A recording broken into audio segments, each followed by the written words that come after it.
2 switch connection আপনারাও শিখে নিতে পারেন মাত্র 2 মিনিটে। কি করে চলুন দেখা যাক।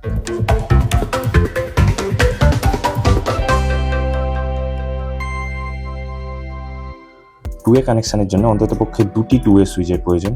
তো চলুন এর কানেকশনটা তাড়াতাড়ি সেরে নিই। A few moments later.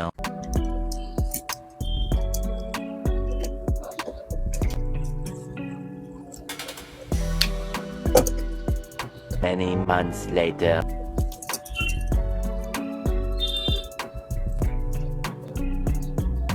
তো 50% কানেকশন আমাদের কমপ্লিট। তাই দেখতেই পাচ্ছেন 3টে করে টার্মিনাল 2 সুইচে। তো উপরের টার্মিনালের সঙ্গে এই সুইচের উপরের টার্মিনাল, তলার টার্মিনালের সঙ্গে এই সুইচের তলার টার্মিনালের কানেকশন করতে হবে।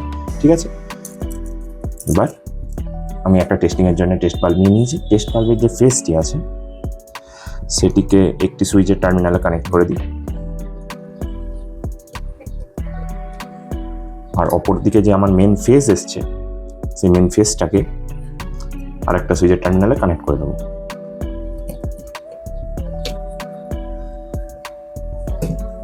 প্রায় শেষ। নিউট্রাল দুটোকে টুইস্ট করে দেবো।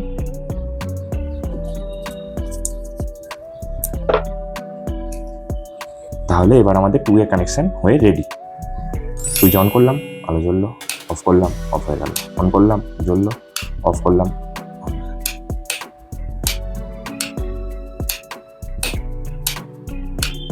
তো খুবই সিম্পল। তো ভিডিওটি যদি কোনো ইনফরমেটিভ হয়ে থাকে তাহলে চ্যানেলটিকে অবশ্যই লাইক করবেন, সাবস্ক্রাইব করে দেবেন, আর আপনার প্রিয়জনের সঙ্গে শেয়ার করবেন। আর উপরে আই বাটনে দেখে নেবেন 1 ওয়ে সুইচ কানেকশন কেমনভাবে হয়। আমি খুব সিম্পল ওয়েতে এক্সপ্লেন করেছি। তাই আজকের জন্য টাটা।